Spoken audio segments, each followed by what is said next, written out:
You know, we have a beautiful picture behind us, the new health model, proactive versus reactive, and visually it's just so impactful. Can you just guide us through what this is and what it means to you? Yeah, I'd mentioned, I think perhaps to you or some of the folks earlier, that this was really for me the turning point in my medical career. You know, I was sitting there, wide-eyed, second-year medical student in South Africa, and this little nephrologist I remember was, you know, just a tiny little guy came in, and he actually drew my attention initially to this. He said that all us doctors and nurses were down on the floor trying to mop up all the disease that was flowing out of the faucet, where really what we should be doing is going upstream to turn the faucet off, which made so much sense to me. So to be honest, ever since that time as a second-year medical student, and my first half of my life I worked in emergency medicine, and what was I doing?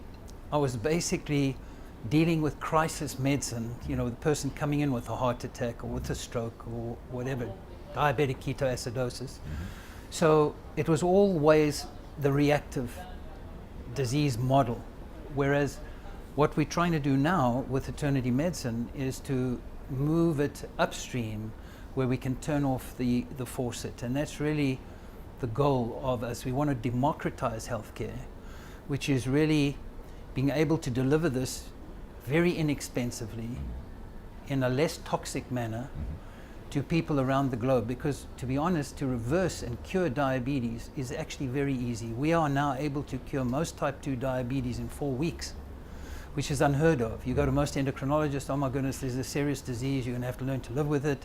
It's, you know, we can manage it, we can give you drugs, we can do this, but man, you're in a bad way. And the truth is that is not really the current model. We can easily reverse it with a keto type of diet and some intermittent fasting, not the American Diabetes Association or the American Heart Association. You follow those, you're going to die early. And you have it here now on record. Yes, exactly. I find this metaphor extremely powerful, Graham. And I mean, this is all heart disease, diabetes, everything. This is out here.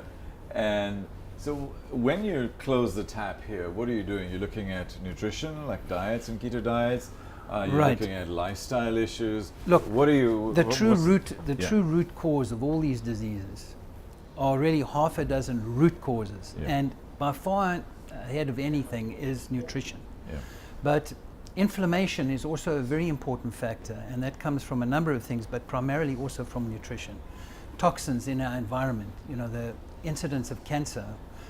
The WHO says by 2030, 1 in 3 people will have cancer. So in 1900, probably 1 in 30 people had cancer. And it's not just because of better diagnosis, it's the fact that more and more people are being hurt by the environment and the toxins. So that's an important cause.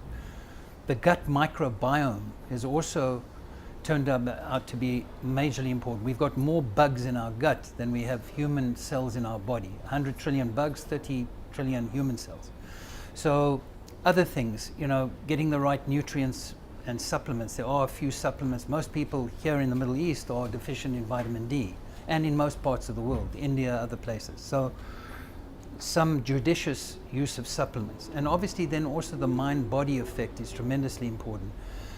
You know, I think Elizabeth Blackburn, who discovered telomerase, which is what keeps our telomeres long, what tends to shorten telomeres besides insulin resistant, which is the major metabolic stress on the body, is the psychological stress. We know that caregivers for, you know, parents who have Alzheimer's or children with disabilities, there's a lot of stress on the caregivers, and we can actually measure that their telomeres are actually shortened. So a bad job, a bad marriage, same kind of thing. It's chronic stress that's going to shorten your telomeres and ultimately shorten your life. So the mind-body is a very important part of that. Hormones is another big root cause. As you know, as we go through middle age, menopause, andropause, when these hormones start disappearing, they are really the juice of life. So we really need to also replace this natural hormones, bioidentical hormones, and that's also another, you know, key factor. Exercise and sleep. Very important root causes. I believe that sleep is probably even more important than exercise. So we know that people who don't sleep well, they're much more prone to diabetes, much more prone to obesity, higher stress, higher cortisol levels, high insulin levels, not good. So when you do a whole person approach, which is really part of proactive medicine, you have to address all these root causes. And that's really what's missing. And I have another little slide which is worth showing, because I think it shows you how all these little specialty branches have emerged in medicine, but often the dermatologist doesn't see that maybe the root cause is coming from the gut. He's focused on the skin. So these kind of things happen all the time.